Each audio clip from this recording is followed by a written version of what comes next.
Batting നിരയാണ് ലക്നൌവിന്റെ ഏറ്റവും വലിയ കരുത്ത്.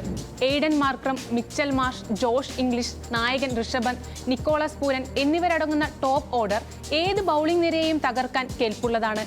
പന്തിന്റെ നേതൃപാടവും പൂരന്റെ ഫോമും ടീമിന് മുതൽക്കൂട്ടാകും. ബൗളിംഗിലേക്ക് വന്നാൽ മുഹമ്മദ് ഷമിയുടെ അനുഭവ സമ്പത്തും മായങ്ക് യാദവിന്റെ അതിവേഗ പന്തുകളും ലക്നൌവിന് കൂടുതൽ മൂർച്ച നൽകുന്നു.